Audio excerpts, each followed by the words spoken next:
What's up, guys? So it is Thanksgiving night and I'm getting ready to drive up to Buffalo, New York. Now tomorrow morning Aurora has a hot date with a dyno and I am going to drive up there tonight. We're staying the night at a friend's house, and then first thing tomorrow morning at 10 a.m. I'm going to head over to Innovative Tuning and get it protuned, because she doesn't have the Protune right now. It's just the base map and it uses a lot of fuel. So I'm going to get this taken care of before winter comes. So I'm gonna stop rambling now, and I'm gonna pack up the car and we're gonna head up to New York. So I'll see you when I'm in New York. Okay, so it's Friday morning, Black Friday. I drove up last night from Pittsburgh to Buffalo, New York, because today I have an appointment at Innovative Tuning to get my car pro-tuned. Up to this point, I've just been on a base map, and it's been awesome considering it is a base map. But my car uses a ton of fuel, mostly because it's an e-tune and also because I have 1300cc injectors. So I'm gonna get it pro-tuned today, get it in before winter, so then I'll be good to go. I actually have an appointment at 10 o'clock. It's like 9:30 right now, so I'm gonna start my car and we're gonna head over there pretty shortly.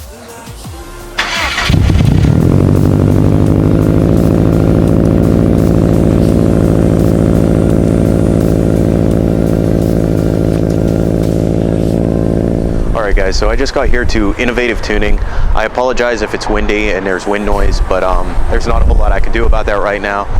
Mike is actually just strapping my car down on the dyno, and we're gonna get rolling pretty soon, so check it out.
So I am back in Pittsburgh. I drove down yesterday and then I slept the rest of the day. I was at the dyno for about 4 or 5 hours. It wasn't too bad, but he dialed everything in great. I have nothing but good things to say about Innovative. Mike really took his time and made sure everything was running right and running safe. For me, I'd prefer a safe tune over an aggressive tune any day, especially on a daily driver.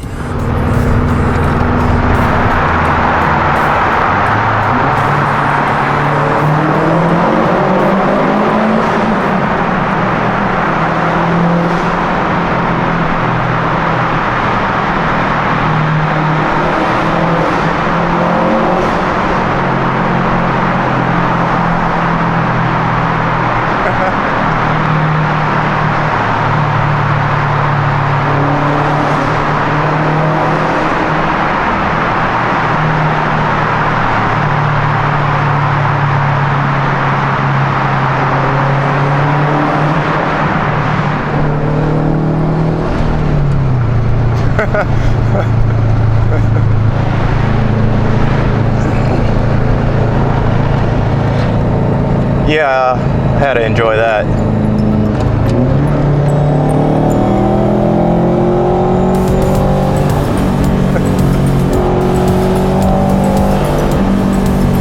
There's a BMW behind me trying to catch up.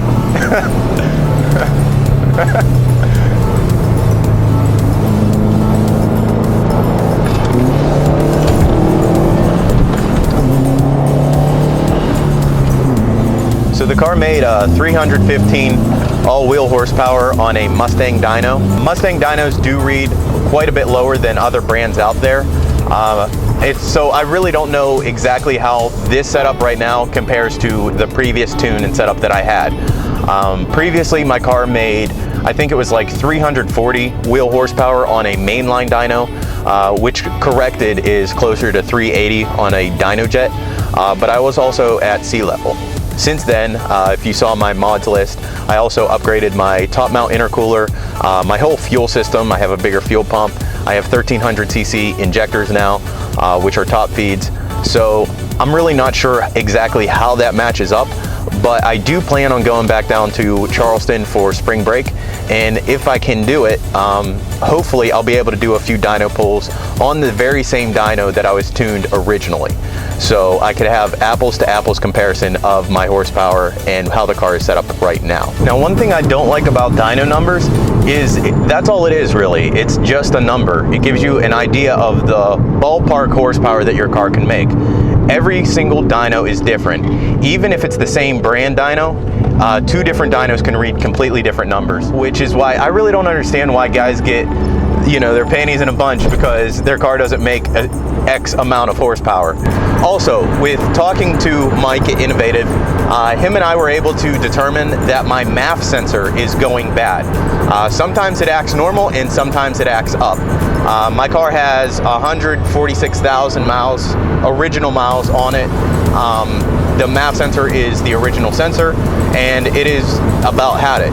So he actually did a speed density tune for me so that I don't have any issues with the MAF sensor, but I will be replacing it eventually, and it is possible that that is actually what caused my car to lean out and blow up originally. I was thinking it was because I moved home and you know, the changes in weather, and that may have contributed it slightly, but after seeing how bad the MAF sensor was acting up, it's most likely that that also was a major contributor to my engine leaning out and blowing up. So props to Mike for actually finding that and switching over to a speed density tune for me.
So it is getting dark out. I apologize if the lighting is bad, but I really wanted to get this video out to you guys, and I'm gonna have a super busy day tomorrow with school and everything like that going on. So I really hope you enjoyed this video. Again, thank you to More Performance, who built the car. I already had mods on it, but they really helped me get the upgrades done, and they busted their asses on rebuilding this car, because if you saw my previous update video, they put an engine in it and it actually blew up because I guess there was a piece of debris lodged in it, so they had to rebuild everything. So I just want to thank the guys over at More for working with me and really getting this car running right.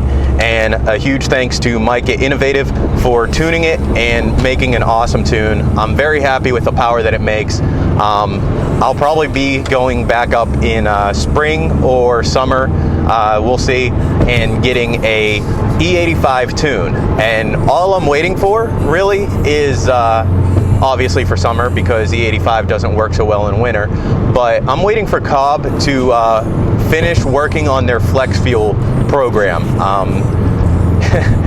I've heard through the grapevine that right now Cobb is working on flex fuel for Subarus, so it would be awesome to be one of the first people to actually get a flex fuel tune on my STi, and that's what I'm waiting for, because right now for them to tune for E85, you have to basically create individual maps for each level of ethanol content, where flex fuel has a computer chip which figures everything out. Now, I do know that Delicious Tuning already has flex fuel for the BRZ, and I believe they offer it for the STi as well.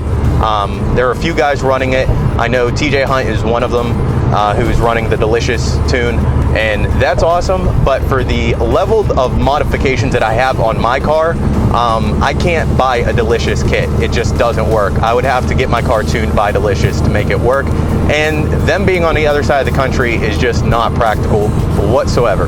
So hopefully in the next year, Cobb will have out their flex fuel kit, and I'll be able to get tuned for E85.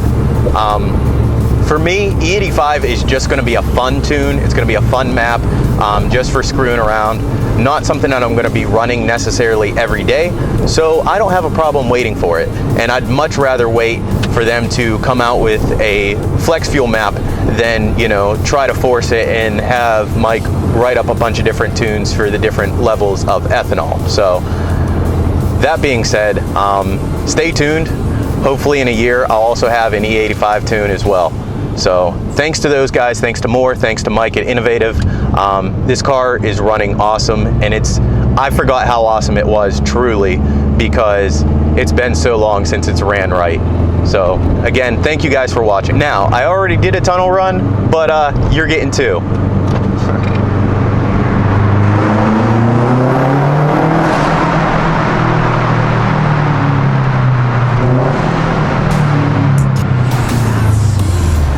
Okay, so I'm definitely going to do the what's in your car tag from Evan Shanks. However, I'm not going to do that right now, because since I'm not driving the car, I really don't have all the stuff that I would normally have in there. But I can show you what's not in my car. But we start with no engine.